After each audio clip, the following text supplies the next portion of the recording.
Hello, everybody, and welcome to Fortress Comic News, episode 246. I am one of your hosts, Chris, alongside my amazing co-host, Mike. Welcome to 2022, Mike. 2022, everyone. Thanks. Happy New Year, Chris. Happy New Year, everybody. Hope you all had a safe and fulfilling holiday break. We're starting the year off strong. Just want to get it out of the gates here. We have an interview today with Skylar Partridge. You can check out my cool background, some of the artwork she's done. So look forward to that. But anyways, Chris, did you have a good holiday?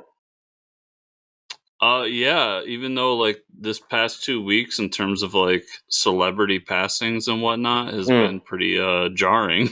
Yeah, the whole Betty White thing right before the end of the year, that sucked. I mean, yeah, Betty White was a big one. I know it's neither of these are comic related, but then also John Madden a few days before passed away. Big one. Yep. Both people who were a big part of my life, the things I enjoy. And then someone in the community that a lot of people may not know, if we remember the show Comic Book Men, but Rob Bruce from Comic Book Men passed away as well. And he was only like 50 something, so he's super young. But he was a titan in like that scene in New Jersey, New York. So best of luck to all the families out there of those people. But yeah, it's been a crazy couple of weeks for that shit. I had a couple. Well, I've had like a week off from work, and I just doing some stuff, putzing around. Figured I'd go to this local comic shop near me. I'm not going to name any names. I had a very interesting experience there. I was excited because, like, their weekly newsletter they put out, they get like Ahoy Comics and a lot of indie shit. So I get in there. It's one of those old, musty comic book shops. You would, expect a lot of the normal ones that have the really old, grumpy owners. But I gave it the benefit of the doubt. But I was looking for some indie stuff, and the way the indie stuff was set up was like away from all the other comics. Nothing was very organized. It was almost like this person's basement turned into a comic book shop, pretty much. And I mentioned like, oh, looking for some indie stuff. Oh, we don't sell much of that, so whatever's there. He's like, all that stuff on that shelf I lost money on, blah blah blah. And then he gave me this huge speech of like why Bad Idea Comics is awful and why all these new publishers don't help out any creators, blah, blah, blah. And I'm thinking to myself, like, Bad Idea was the reason a lot of people have gone into comic book shops. I didn't get into a whole argument with this guy. I mean, he started complaining about how much he made as a comic book shop manager and stuff like that. And I'm like, whatever. Yeah. But I still bought my books. I still supported the shop, and I bought like $60 worth of books and I left. But he was saying like none of this indie stuff sells. Well, when you don't have an organized shop, this is for any comic book shop. And Chris and I come from a very nice one that has everything clearly labeled, sectioned off, alphabetical. The new stuff is up front. You know where the new comics are. I stepped foot in this comic book shop on a Wednesday. I didn't know where the new books were. That's not good. Like on a Wednesday, if I'm walking in, and yeah, a lot of people coming in have a pull list, but like, I was looking for Swamp Thing Green Hell. Like, I should have been able to walk in and like Swamp Thing Green Hell by Jeff Lemire should have smacked me in the face. You know what I mean? Like, but it wasn't the shop's problem. It was the industry's problem. And you and I know that there's a lot of successful comic book shops out there that do it right. And listen, a lot of indie books don't get like the buzz that, that the Superman Son of Kal-El book just got, or that the new Batman book's going to get, or something like that. Yeah. But when you put Battle Monsters next to Batman, because it's in alphabetical order, right, exactly. Yeah. People are going to be like, oh, what's that thing? And maybe flip through it, and maybe they won't buy it, but at least they looked at it. Same with like any other, indie book that's out there. Like, what's My Bad's next to what? I don't know. Magneto or something. Magneto. Yeah. Like, yeah. So it's unfortunate. That I've always been a proponent of shop small. Like, I like to support my local businesses and everything, but I'll say this. Yeah, me too. That's why I was there to begin. Yeah. Yeah, I'll say this though, like when I walk into any store, not just comics, and like that's what I get, or I don't get like decent customer service, you're giving me a reason to shop big. like, Mm-hmm. yeah, you still have to try. That disheartens me that's what you went through. There's some good shops around me, and I'm not going to name names. I really love some shops around me that I will go to. They're just a little out of the way.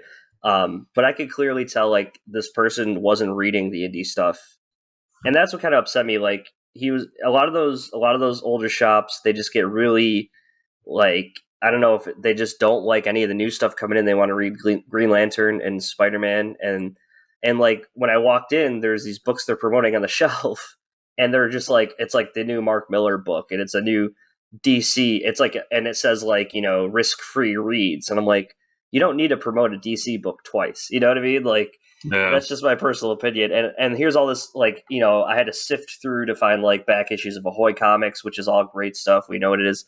Vault Comics, Aftershock, all that stuff.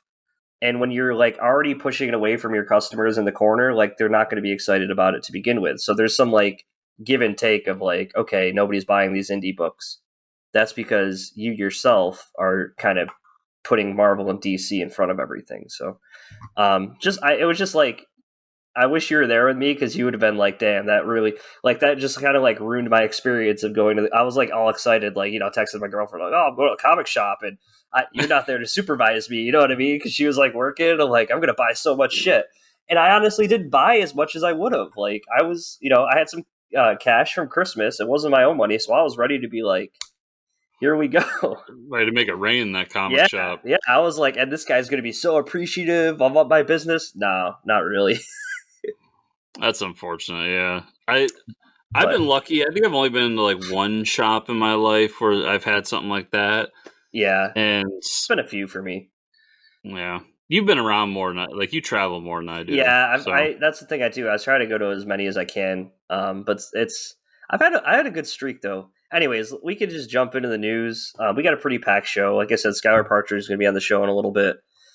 Chris and I haven't seen each other in a while, but we do have a lot of shit to talk about. So, yeah, I don't know where to start. I guess we'll start with TV. Their HBO Max has announced that they're working on a Legion of Superheroes adult animated series, and that Brian Michael Bendis is going to be in the writers' room. So they had me in the first half. I'm actually going to bring up the topic of Bendis still being on Justice League this week because I've just like every time I talk about like him and his whole like what the hell is it called, checkmate thing. I'm just not a fan of all that stuff he's doing with Justice League. So hopefully this is good. I'm excited for an animated adult Legion. And I think we did like his run of Legion, right? yeah. Apparently, he's leaving Justice League soon. Like he's finishing up his story, so that's good news for you. It is. Yeah. What I was gonna say was his Legion runs like one of the ones that I like the most out of all the stuff I've read from Legion. Yeah, I will say Yep. No, I agree. Yeah. I agree. But I really did like it, so I'm down for this. I'll check it out. Yeah, I think his stuff works with the Legion characters because it's out of continuity, kind of.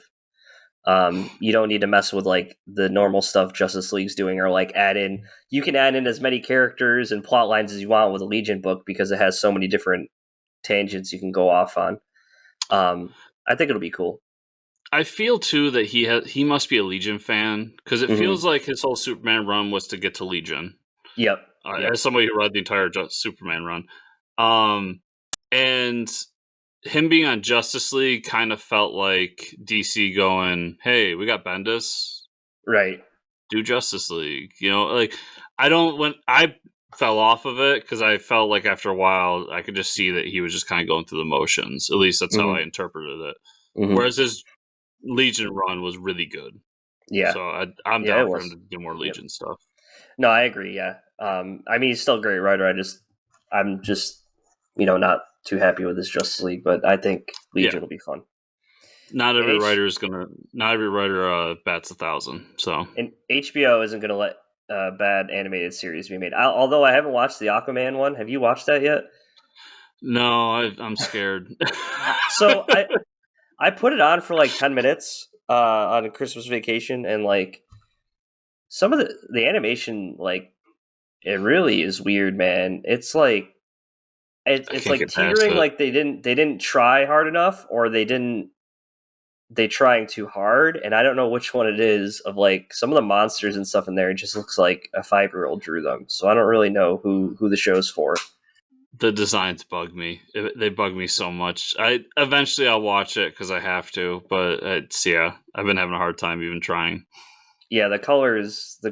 I'm not a huge fan of, but I don't know. Maybe it'll change in season 2. I think it's only like 3 episodes. I think another problem is the episodes are like 45 minutes long. I don't want to sit there and watch that for almost an hour. I need like 20-minute, 30-minute episodes. Yeah, it feels like something that should be like on a Flash YouTube website for like Yeah, 10 minutes at a time. exactly. It looks like a webtoon or something. Yeah. New Peacemaker trailer that comes out in less than a couple weeks time. I actually didn't watch the trailer. I'm just waiting to watch the show. Did you check it out? I did. It looks phenomenal. Yeah. Cena's hilarious in it. Uh huh. I think my favorite line is when he throws or he shoots a rocket launcher at somebody and he says, Hmm. "Eat peace, motherfucker." Uh, That should be on a T-shirt for sure.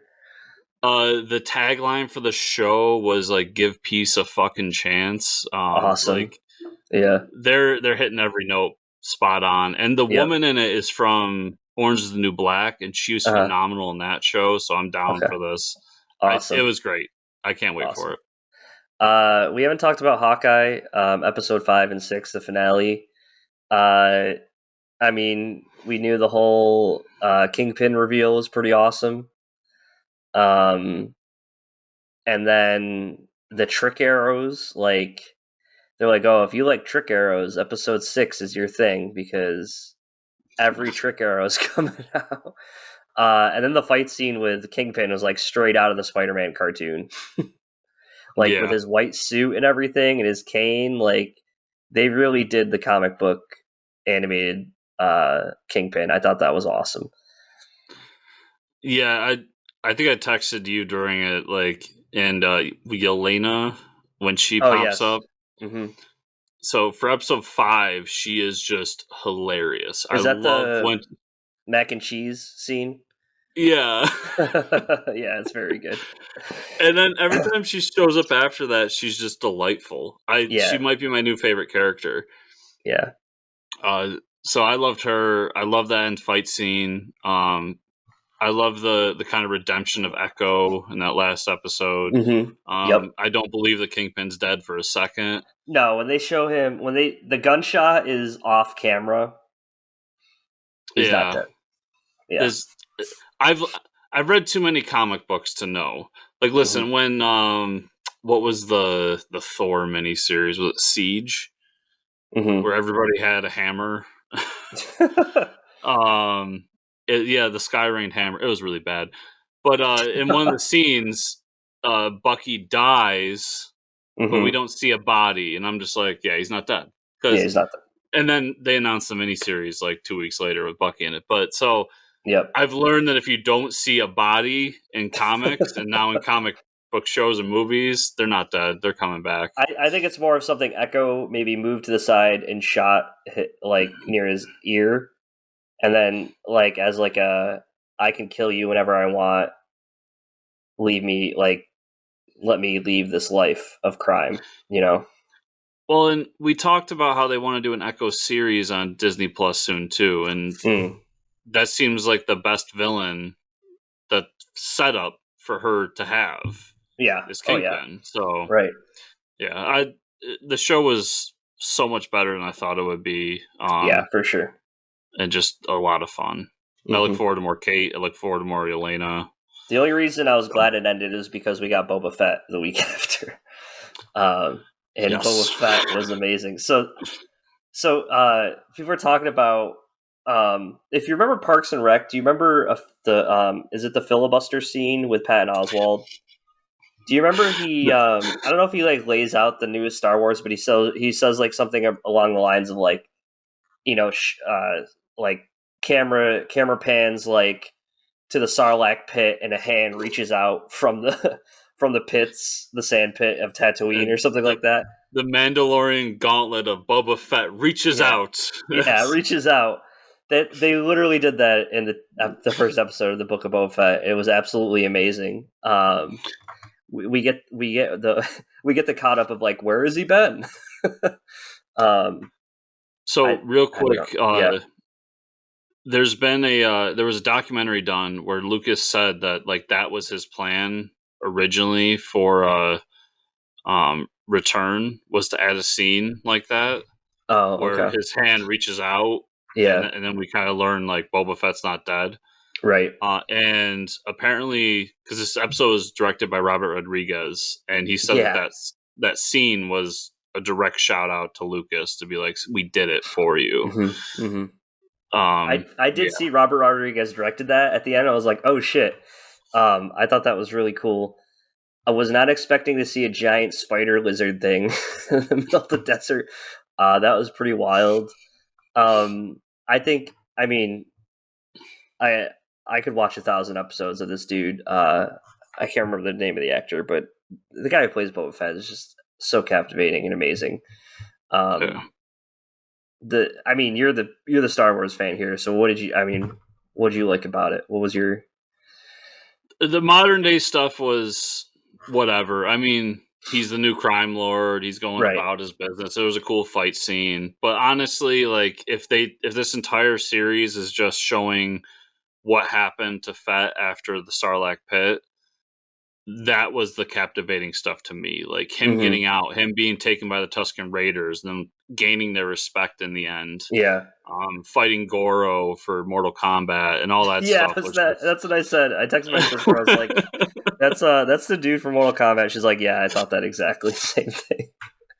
But just everything about it, the back and forth between him and the Rodain dude who like squealed on him when he tried to escape. Yeah, that's messed up.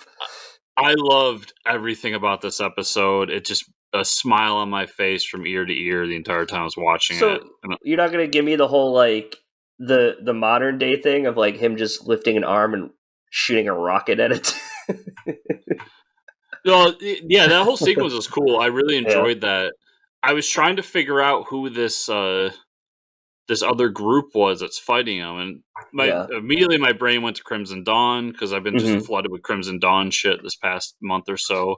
Yep. But I'm pretty sure that's not it. So that'll be intriguing to see where that goes and how he handles being a crime lord and everything. But the past stuff was what got me. Like every second of that was great.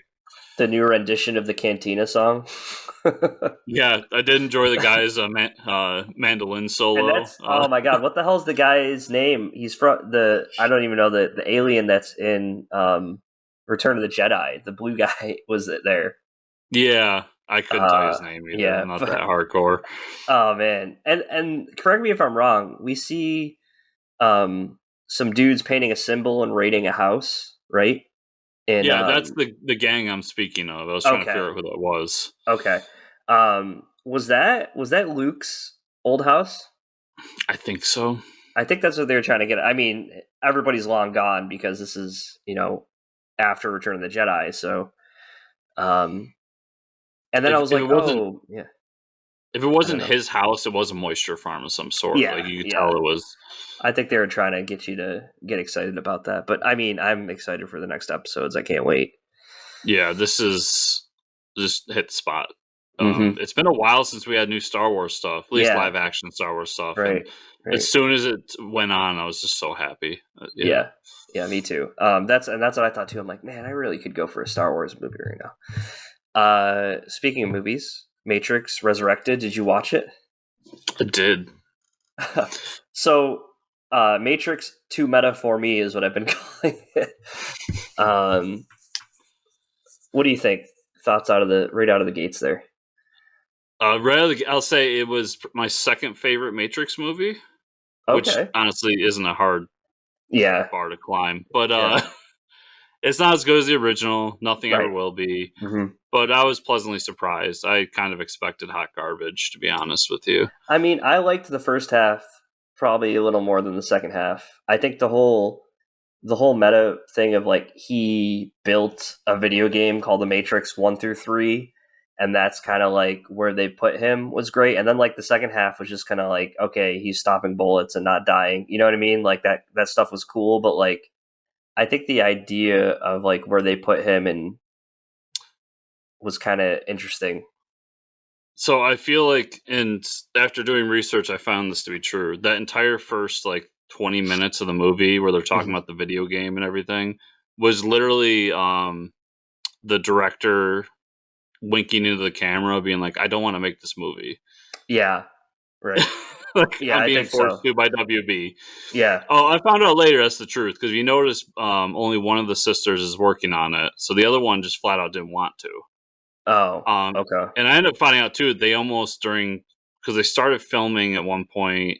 I think they started filming before COVID, Yep. and then during COVID, we're almost like, so we don't have to finish it, right? Kind of trying to get out of it. Okay. Um, I'll say this: I was surprised by some of the themes. I was kind of surprised at how they went with this resurrection plot. It's been a while since I watched the third one, so I can't. Did Neo die at the end? I I can't think he remember. gets taken away to the city. I don't even remember. I only watched the first Yeah. one, rewatched the first one ever. So Yeah, I was surprised at how heavy they went on some of the freedom themes in yeah. today's climate. But I'll say the brightest spot of the whole thing was the therapist. Oh Oh, man, oh my God, Barney. Barney Stinson, Yeah, Neil Patrick Harris. yes, Neil Patrick Harris. Yeah, Him being the big bad was yeah, cool. I like how they handled actors not returning. Like, we just hmm reskinned them, everybody. It's like, okay, yeah. like It's in like in it's a a video Fortnite game. world, I get it. Right, right. Um, oh no, I think it was good. It was worth watching. It was enjoyable. I mean, the guy that Better got than to my play Morpheus though is the it's the dude from Watchmen. Who do you play in Watchmen? He plays Doctor Manhattan. Oh, that one. I went to the movie. Sorry. Oh, that's Oh yeah, no, yeah. No, the TV that's show great. Watchmen. Yeah, that's Doctor Manhattan from TV show Watchmen. That's interesting. Yeah, Hmm I thought that was interesting too, a way to kind of bring Morpheus back, especially once they explained that like time had passed and they had been hmm resurrected and everybody's old. I liked how Morpheus got his like send off too. He hmm was kind of voted to be king or whatever, and then Yeah. eventually passed away. Yep. So it was fun. It's a fun movie. It's worth watching, Yeah. but Yeah. it's not going to top Yeah. it. It didn't need to be watched before our top five. I'll say that. Yeah, for sure. And now like HBO Max, the next year, now we're in 2022. It's they're gonna still have exclusive movies coming to the streaming service, but now we're not getting like the movie theater ones anymore. So Yeah, sad, there's a time sad and days. place, Yep. Okay, let's jump to this interview with Skylar Partridge, and we'll see everybody on the other side. and we're back. We're back. So support her and all the cool stuff she's doing. Check her stuff out. Um, yeah, more of that. And we got a lot of comic book news to jump through, Chris. Yeah, like 3 weeks worth. 3 weeks, 3 weeks worth here of comic book news. So we're gonna just go right to that. Marvel's announced that they're celebrating Carnage's 30th anniversary, because I know everybody is waiting for this one, with a new ongoing series title. Ready for it? Carnage. Wow. The series will be written by Ram V with art by Francisco Mana. Ram V writing this, though, has got me interested. That team alone has me interested, because Yeah. Francisco's art's Yeah. fantastic. Yeah. This Carnage is, fans be that's be pretty hype. happy. Yeah, Yeah. I'm glad that The Carnage five fans of are you getting that, a cool book. the five of you that are out there. Hey, they're out there. They made a And movie. yeah, that's true. Um, well, they made a movie where I guess he was in the title, right? In the movie, Let There Be Carnage. Let there be Carnage. Yep. Yeah. In other Marvel anniversary news, the publishing house will celebrate the 60th anniversary of both Thor and Hulk with a crossover called Hulk versus Thor: Banner of War. Wow. What a play on words there. The series will be written by Hulk and Thor writer Donny Cates and have art from Martin Coccolo. And if that wasn't enough, the series here will have covers from the legendary artist Gary Frank. Yo, come on. Oh, man. Sold. Okay, this is awesome. I'm in. What I'm the reading hell? both those books Yeah, anyways, so right. I'm in. It's Yeah. just so funny. They're like, what can we do to celebrate both of them? Oh, we could put them against each other. It used to be a thing that happened in the Ultimate Universe all the time. And I'm sure it's happened in the regular Marvel Universe too, but I know there's like Thor versus Hulk books in the Ultimate Universe that I read a ton for sure. of. So Yeah. Larry Hama has announced that he's returning to Marvel for a miniseries set during his 90s Wolverine run. What? The series is called Wolverine Patch and will have art by Andrea DeVito. That's pretty crazy. Patches is back. Patch is back. I have no idea who that is. So if Marvel fans remember, there was a time when there was no Fantastic Four, so they created a new Fantastic Four, and it was Wolverine as Patches, where he wore a suit and he had an eye patch. I don't know, he couldn't heal his eye or something. I never read the book. Wow. Hulk was in it, and he wore a suit with a top hat. Oh my god. I'm trying to remember what he was called. And I don't remember who the other people were in the book because it was that bad. Wow. Amazing. Now I know I didn't know what it was. But Larry Hama's legend. Like those G.I. Joes does not exist without this man. So okay. Yeah, fair enough. Yeah. DC Black Label is getting a prestige size miniseries from writer Joshua Williamson and artist Leo Max. The two creators previously. I'm sorry, I missed the Punisher news here. Hold on, let's get into the Punisher's returning. The Punisher's returning with a new series in March. The series will be written by Jason Aaron with Jesus Saiz and Paul Azaceta. The series will be published weekly in 13 prestige size installments. 13, that's a weird number. Also important to note that Marvel is retiring the original Punisher logo in favor of a new one as they took to change Frank Castle's place in the Marvel universe. That's awesome. You got Jason Aaron writing the Punisher? What the hell? He's done cool Punisher in the past. The new logo is god-awful. It's just god-awful. Is it? I haven't even looked at it. Yeah, it is. So everybody, because I'm not going to edit this out because I'm lazy, but somehow the news you were just writing got like cut in half. Yeah, no, I was trying to piece it back together. Okay, but yeah, so it's god awful, and they're changing it because of the reasons we all know. What has happened with the Punisher logo and recent things, but I guess he's gonna like go and do something with the hand now. So I'm like kind of interested, but at the same time, it's the Punisher, and I don't really care. I'm trying to look for the new Punisher logo.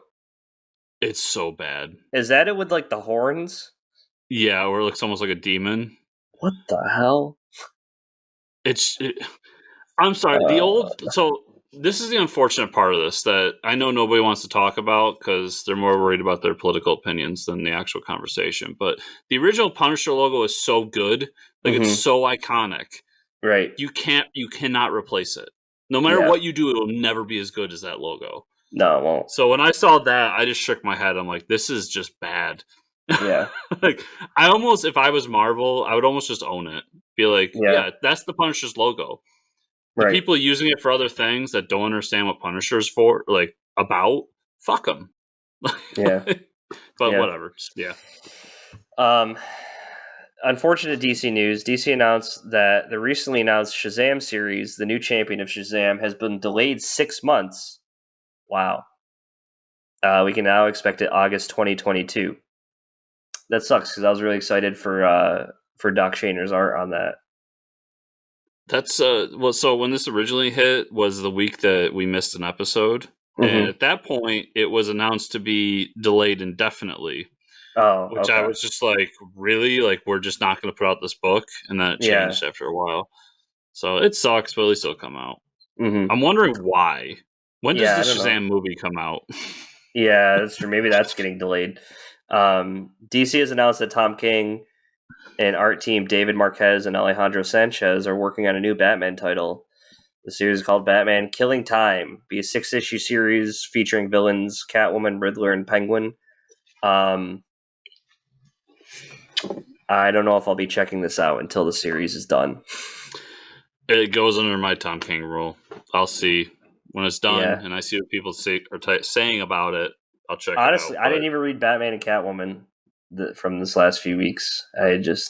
I'm like 4 issues behind. To be fair, I'm behind a ton of stuff because my life has been nuts. Yeah. But yeah, I think I'm 4 or 5 issues behind on that. I just didn't. I couldn't even care to read it. Yeah, DC Black Label is getting a prestige-sized miniseries from writer Joshua Williamson and artist Leo Max. Two creators previously worked on a long Flash run during DC Rebirth and returning to the Speedster with a series called Rogues. The series will center around the fan-favorite Flash villains. Yes. Hell yes. I'm so in. In my opinion, the best part of Flash is the Rogues. Oh, yeah. And so if you're going to do a book centered around the Rogues, I'm in. So... And Joshua Williamson just keeps pumping out these books, man. I know. It's awesome. Yeah, and like the prestige formats, I've even like, I know you can read them digitally, but like I've gone out of my way to like buy some of those just because they look so awesome. And I'll talk about this week, but like One Dark Night and Green Hell, those like variant covers are so cool. And it's just so fun to read this giant ass magazine. So I've told you and the audience that like I'm starting to move over to digital for a lot of stuff. Yeah. Mm-hmm. And pretty much everything DC I just buy digital now. Yeah. But the Black Label stuff is I gotta buy because the prestige format's just so good. It's really cool. After announcing that Mark Waid is returning to DC for backup stories in Detective Comics, DC has announced those stories will set up his new series, Superman Batman World's Finest. The ongoing series is set to launch in March and will have art by Dan Mora. Pretty cool. Yeah. Pretty cool. Coming back with a World's Finest. Yeah. Although I'm going to take Mark Waid on for a second. It's Batman Superman for a reason. Because nobody cares about Superman, they care about Batman. Yeah. Fight me, Mark Waid. Superman Batman, that's interesting. Sean Murphy is returning to his fan favorite series, Batman the White Knight. Hell yeah. The new series is set 10 years after the event of the last series, with Bruce Wayne still in prison. Gotham Motors CEO Derek Powers now controls Wayne Tech and is set to undo all the good Wayne has done when a young man named Terry McGinnis steals a bat suit and fights back. That's right. The new series is called Batman Beyond the White Knight. Holy shit. And they will bring Terry into the alternate timeline.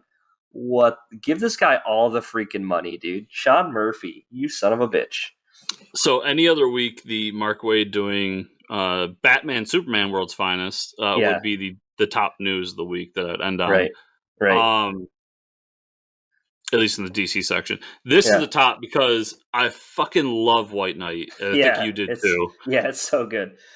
So to have Sean Murphy back doing it just makes me so happy. But then to take that book that is an obvious homage to the animated series to its obvious conclusion, which is the best Batman ever, Terry McGinnis. Yep. I'm so ready. This is exciting. Very cool stuff. That series has been so much fun. And the art is fantastic. Can't wait for that. Yeah, I'm so ready.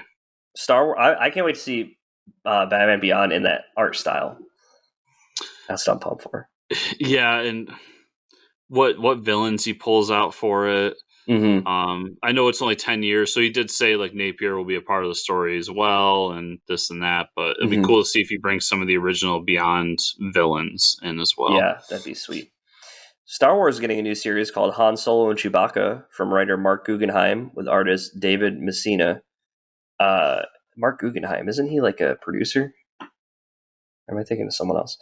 The series is set between films Solo and Star Wars A New Hope. It will see Han and Chewie teaming up with Greedo to pull off a heist for Jabba the Hutt. Not bad. I think most Star Wars fans will probably be excited for that. Yeah, I'm down for this. Han, Chewie, cool. Team up with Greedo. He's asleep on a chair right now. I obviously named my cat Greedo. Yep. So I'm all for this. I've been loving the Star Wars stuff. Yeah. Mark Guggenheim. Mm-hmm. Let's see, Wikipedia. You're almost right. He is a American screenwriter, television producer, He did Flash, comic didn't book he? writer, and yes. So he worked on Arrow, Legends of Arrow. Tomorrow. Okay, Arrow. He was he was a writer for the Green Lantern movie. Yeah, because I'm like, I know him from TV because a lot of the Arrow episodes he wrote with Berlanti and whatever his name is. Yeah, but he's written for Marvel and DC. He did a Iceman Human Torch story, which Of course, I missed that one. Okay, he did an Aquaman book, Wolverine, Punisher, cool. And he's got some real duds on his list, man. Yeah, I just know him as a TV writer, so it was weird to see him. Yeah, he did the script for the video game from Rare called Perfect Dark Zero. We all remember that one. Oh wow, yeah. Yeah, Arrow, Vixen, Supergirl. He's done. Yeah, so that's where you know him from. Is all CW verse, CW stuff. IDW has announced that Cullen Bunn is returning to Godzilla. This was pretty big friggin' news. Right alongside artist Freddie E. Williams, Bunn will face Godzilla against the Power Rangers in a series properly titled Godzilla vs. the Power Rangers. Yes. Megazords versus Godzilla. That's all I needed to start this year off. Let's go. I want to see that. Just however many issues, 22 pages. Don't even bother with the fucking Power Rangers. Put them in the goddamn Megazord. Yeah, we don't need to see them on the ground. We like maybe one panel of them getting into a Megazord, and then that's all I need to see. Yeah. The only thing I'll say is, I don't know about you, but Freddie E. Williams' art isn't my favorite. But no, I'll still check it out. But, you take it where you can get it, I guess. Yeah. All right, let's talk about what we read this last few weeks? I don't know. Yeah, I got some from a few weeks.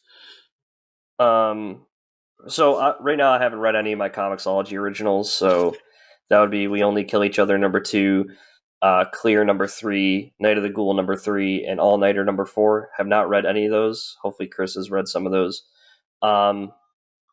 Spoiler alert, I haven't. Okay. Jupiter's Legacy, Requiem #6. So this ends end of Volume 5 for Jupiter's Legacy. Volume 6 begins spring 2022. Crazy ending to it. So basically, this other world invades Earth and starts killing all the heroes. And wants to take over. They've pretty much tricked the superheroes into being we're going to be peaceful, and then they start killing everyone. Well, come to find out, this other brother of the family of oh my god, I can't think of the main Superman guy in Jupiter's Legacy. But basically, they said that he has a brother that doesn't have powers. Well, that's not true. That's just where they were hiding the Superman guy. So when the invasion happens, they come to his house and throw him in the street, and they're like, okay, we'll kill him. It's like, no, you won't. He's the defender of Earth, and he's been in hiding. So he starts laying waste to these villains. Meanwhile, we know Skyfox was the piece of shit in the original series. The guy who, the guy with the teleporting, wand. Mm-hmm. Him and Chloe have children together, and Chloe was the original, was the sister of the Superman kid, and their parents were Superman and Wonder Woman, basically. But he finds her on the other planet, so he teleports himself, and he they've been split up and stuff, and he's been he's still a drunk and a piece of shit, but he says he realized something bad is going on. He says teleport. So they send some villains after him to take care of him, and he says whatever he says into his wand, it does. So he says teleport into all of their hearts except for one of them. So the wand teleports into everyone, all the villains chests, and kills them. Jesus. Yeah, it's awesome. And then he gets to the planet where she's being held. They're yeah, we're gonna kill her. We're gonna kill your family, whatever.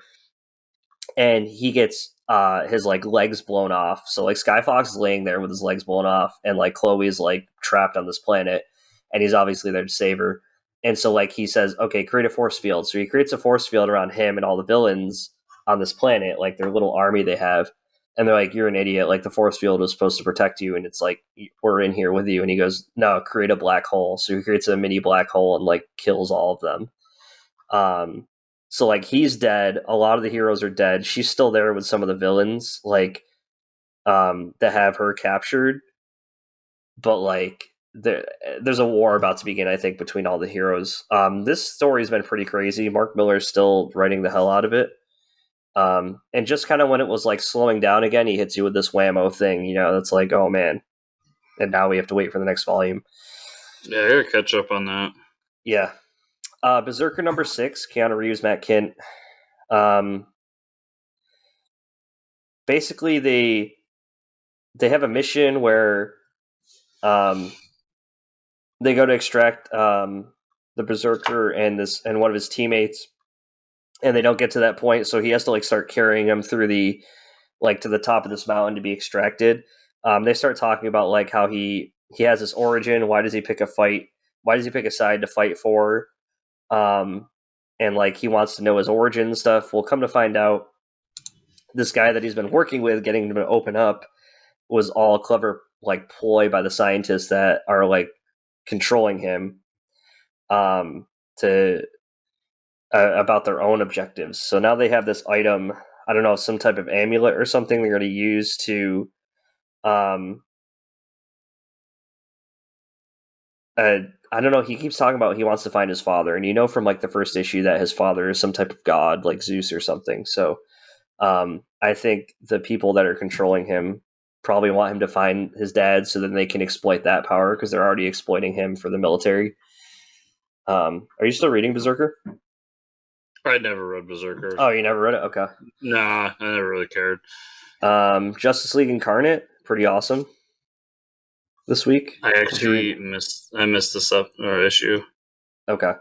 There's more shit where they're fighting Darkseid on another planet, and lo and behold, they can't beat him, so they have to throw the crack in the multiverse to another Earth, right? Because I think that's the theme of this book. We're just going to go to different Earths. Right now, they're all kind of the team gets split up by the end of the issue. I'm not really sure what worlds they ended up on, but you see the Thomas Wayne Batman is on like some cartoon Earth where the art isn't the same as everybody else's, so it might look like it almost looks like a Batmite or something. Or is it like the Shazam world, like the old it Billy might be. Batson I don't world? know. The art is definitely different. Like they're trying to make it look more like kiddish or cartoony, but they don't tell you. It says like the end of it says where is everybody else, and it just shows you these different worlds, but it doesn't actually tell you what Earth they end up on. Meanwhile, that Orion is trying to like take the ship over, and he has this like crazy comic book science plan to take their the ship they have that like goes through the bleed of the universe and like wants to crash it into the crack in the multiverse. I don't know. There's some crazy comic book science going on, but while they're trying to do that, the Batwoman who laughs shows up. So that was pretty cool to see. Not the Batman who laughs. And they talk about like her whole origin and stuff like that. I mean, this book is so insane between like the comic book science and the characters that you get to see, but it's pretty awesome. Like if you like the multiverse shit, you're gonna like the book. Justice League 70. I'm just kind of over this. I do like the second half of the book with Ramby writing Justice League Dark, so I do enjoy that. Task Force Z. This is number 3. Did you read this? Oh, I didn't read that one. No, I didn't get to it this week. We get the big reveal of who's controlling them. And I'm not gonna spoil that for you because it's like a last page spoiler, and I really enjoyed the reveal. It was not who I thought it would be. So I think you'll really like that. But there's a whole thing where Red Hood wants more of the Lazarus serum. He kind of asks the guy controlling it, like, I need more Lazarus serum because like these people need to be more human than they are zombies. And what he really does is he gets the serum to bring Bane back to life, and then he like throws him off a building and kills him because he wants to get back at him for killing Alfred. So that was a pretty cool scene. So that, and then the big reveals at the end. So you'll enjoy that, I think. And then I had Deathstroke Incorporated #4. I didn't get to reading that yet, so that's all I had this week. Oh, and then I read Batman: One Dark Knight and by that's Jock. not all you had. Yeah, Batman: One Dark Knight by Jock, and then it's a really good Batman story. It's just like a one night where shit hits the fan with EMP. Interesting villain to choose. I think it's pretty cool. I think it's a pretty cool story. Jock's art's amazing, and Swamp Thing. Where the issue leaves off, where literally EMP went off. There's no lights, so now we got to get him to Blackgate in the dead of night. Like in the dead of night, he's carrying this dude on his back. It's literally just a way for Jacques to like draw Batman in the dark. Yeah, that's what he wants with it. Yeah, and then I had Swamp Thing Green Hell by Jeff Lemire. Awesome story so far. Did you read this? Yes, I did. The big reveal at the end. So, like, this is like a post-apocalyptic world where the green, the red, and the decay or whatever it's called, the gray or the plague. I don't know what. Like they're all suffering too because there's no humans or living things to prey off of. So they're like, we need to kill more humans, so we can thrive. And Alec Holland is like out of it. He's not the Parliament of the Green, but there's this guy that lives in a lighthouse outside of one of these communities that everybody tells you not to go near this dude. He's crazy, whatever, dangerous. And it's almost, I got like Walking Dead vibes. You have like these two, like with, with Negan or something where like you have to give your food and belongings over to this one dude in this like post-apocalyptic society. And they finally go to this guy for help because, now they're killing off their people because they're a weaker tribe. And it's friggin' old Constantine. And that was awesome. The whole interaction with him, that was really cool to see. And then he summons Alec Baldwin Swamp Thing, and he's like, dude, I was finally at peace. Why did you bring me back? And he's like, you need to get a hold of the Green because they're screwing things up right now. Well, that whole sequence where the tribe that we're following kind of decides they're going to attack the other tribe that's been stealing from them. And they kill the one guy and throw him into the water. Yeah. And the Green's like, no, he's ours, so that we can like take him over. Yep. And that's what kind of sets things off. That was a phenomenal scene. And that the was whole like backdrop a horror movie. of it. Yeah. Yeah, the whole backdrop of it was basically that people had fucked the world up so bad that everything you see on like environmental propaganda came true. Yeah, exactly. And so every year the water's rising and like these people are trying to live off of this thing. But yeah, when Constantine shows up and he's like an old man, like that made me, I was so happy, and I love the ending. I love the scene. Just the book was amazing. Yep. No, it was and really prestige good. format. You got to read it in print, everybody. Yeah. Oh yeah, it was awesome for sure. That was it. So you didn't read DC versus Vampires #3? Yes, I did. I don't know. Was that on my list? Yes, I did read it. You can talk about it. Okay. The reason I didn't read Task Force Z #3 was because this book is better, even though I wasn't looking forward to it, and I was looking forward to Task Force Z. Oh yeah, I do have it here. Yep. Yeah, I did read it. But yeah, so we start off with Green Lantern. The Flash is dead. Nobody knows who did it. So Batman's going off to figure it out, doing detective stuff, as he does. As he does.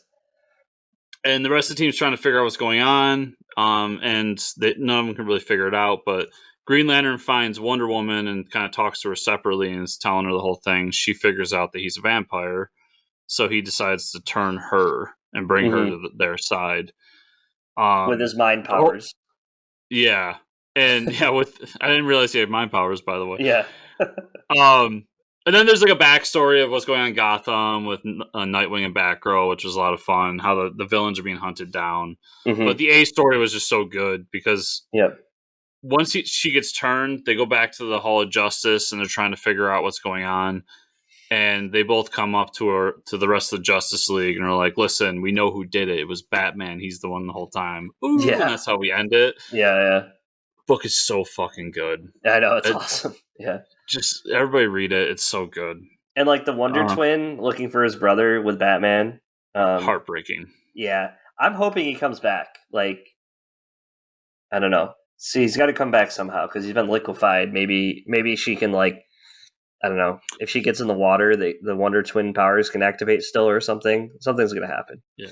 Oh, dude. And the fact that, like, they talk, like, Batman talked about detective shit in this one, which made me so happy because they're, like, talking about how he knows that he got liquefied and then put down the drain because of trace DNA and all this shit. I was like, oh, You're it's like, yeah, so nice. good. Nice. Yeah. Like, this is the Batman I want. Yeah.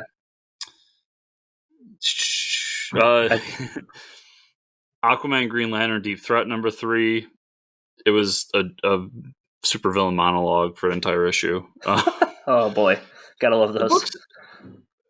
The book's fun. If you're not either a huge Green Arrow fan or a huge it's Aquaman, Green Arrow, Deep Threat. If you're not a huge Green Arrow fan or a huge Aquaman fan, I wouldn't suggest this book. It's nothing special, but it's just fun. Time travel's involved, so basically what happened was the villain found out that through time travel, two things come back at the same time. They confuse together, so now he's this like half man, half dinosaur because he tried to go back to the dinosaur age to steal dinosaurs. Apparently, makes sense. And during a mission that Green Arrow and Aquaman were on, they went into the same time machine, came back, but instead of fusing together, they swapped lives. So they're trying to figure out why that happened. Interesting. Yeah. It's fun. Yeah. Timeless #1. If you're reading any Marvel comics, go buy this book because it's basically the setup for the rest of the year. Oh, okay. We meet this professor who's like a professor of supervillainry. We find out that he writes a book about Dr. Doom at some point and all this. But Kang finds him and says, like, you're obsessed with Doom, but there's a villain better than Doom. Me, Kang. And takes him on his adventures with him. We end up finding out that while they're together, and the professor's studying Kang, that there's a drifting timeline that threatens the main one. And so they have to go to it, shut it down before it infuses with the main timeline and ruins everything. And what happens in this timeline is basically Reed Richards has to like save everybody, and by doing so he ends up killing everybody because he wants to save the timeline and make sure that the sacrifices weren't for nothing. So he ends up stealing the Dr. Doom armor and 2 of the Infinity Stones and tears his eyes out and puts the stones in his eyes so he can control time and space. Okay. And it's this really fucked up battle. It's really cool. But then there's this moment where Kang sees the next year of what's going to happen. And this was kind of like here's the Marvel previews moment of the book. And we see that we see the Punisher with his new symbol. We see the Reckoning War and what's going to happen there. We see Thanos with the Mjolnir, like we've seen in Donnie's books. We see a bunch of events that we know are going to happen. And then we see some that we didn't know were going to happen, like Bucky and Cap fighting. And a couple others as well. But what happens at the end of the book so they solve the timeline, they fix everything, and they go back to their lives, but Kang is left with one artifact of something that's going to merge in with the main Marvel universe. And what it is a scroll of sorts, and we just see the top of it, and it has the Miracle Man symbol on it. Oh, wow. So anyone doesn't know, Miracle Man was basically, during the whole Shazam lawsuit shit, like they just made another version of Shazam. Yeah. And that was Marvel Man, which then became Miracle Man. Yep. and Marvel has the rights to it, but hasn't done anything with it. Well, obviously now we're getting something. So they did something with it. Well, didn't Garth Ennis do something with it a while ago? No, they reprinted all the old ones. Oh, was that it? They just reprinted the old ones? Yeah. And they've been trying to get Neil Gaiman, because Neil Gaiman did a run back when, and they've been trying to get him to finish it. Yep. But no, it was just the reprints. Oh, okay. Because the funny part about the reprints, was Alan Moore did when they brought Marvel Man back and turned him into Miracle Man. Yeah. Alan Moore did the story for it, and then Neil Gaiman took over after that. Mm-hmm. So if you buy the reprints, Alan Moore would not allow Marvel to print his name. Yeah. So it's just written as the original author. That's awesome. Yeah. But Timeless is good. But if you're a Marvel reader, read it. Cool. Blue Flame #6. This kind of gives more of a backstory into all the different heroes that we're dealing with. Blue Flame gives us argument for humanity through the use of these heroes and why they're the best of humanity and everything. Mm-hmm. Really good issue. I thought this was a 6-issue miniseries, but I just looked at previews and issue 9 solicited, so I'm happy this book's going to go on because I'm really enjoying it. Let's see, we talk about Swamp Thing, we talk about vampires, Deep Threat, One Dark Night. King Conan, #1. Oh, shit. Pick this up because Jason Aaron and Muhammad Asar are doing the book together. So this takes place, Conan has been king for a while, and he goes out on his boat, and he gets stranded in the middle of the ocean and comes back on sea. And when he gets to this island, he notices that all the water around the island is filled with maggots. So it's called the Maggot Drenched Sea. And he meets up with an old villain. They fight. They argue. He does Conan stuff. And at the end of the issue, Conan starts yelling at this sorcerer and tells him that your magic means nothing. Blah blah. I will defeat you. And the sorcerer's like, I'm not the one doing this. Something's wrong. And what we find out is that the island at night raises all the dead. So there's the whole island just covered in shipwrecks and dead people and skeletons. So we just see all these zombies and skeletons come up. It was just a fun Conan story, and I just love Jason Aaron. That's awesome. And then Devil's Reign. I'm going to talk about issue 1 and 2 because we didn't get to talk about issue 1. So this is taking place after the Daredevil run Chip did. And basically, we find out that at the end of the run that Kingpin has this document that says Daredevil's identity, and it's blank. He can't read it because of what happened during Mark Waid's Daredevil run. Mm-hmm. And he's pissed about it, so he approaches Daredevil. Daredevil taunts him, and Kingpin goes back and decides that he's sick of superheroes, so what he's going to do is make being a superhero illegal in New York. Everybody remember Kingpin's the mayor of New York at this point. And when he does that, so we see a bunch of different heroes trying to fight it, and we get this great moment with Tony where Tony's like on camera and they ask him about it, and he's like, we've been through this before. Everybody remember the Civil War and stuff like that. And then we find an underground bunker led by none other than Captain America and a bunch of other heroes, including Miles and Daredevil and Elektra and so on. They're going to fight against the whole thing. And their plan is led by Tony, to run somebody for mayor to go against him so they can change the law from the inside.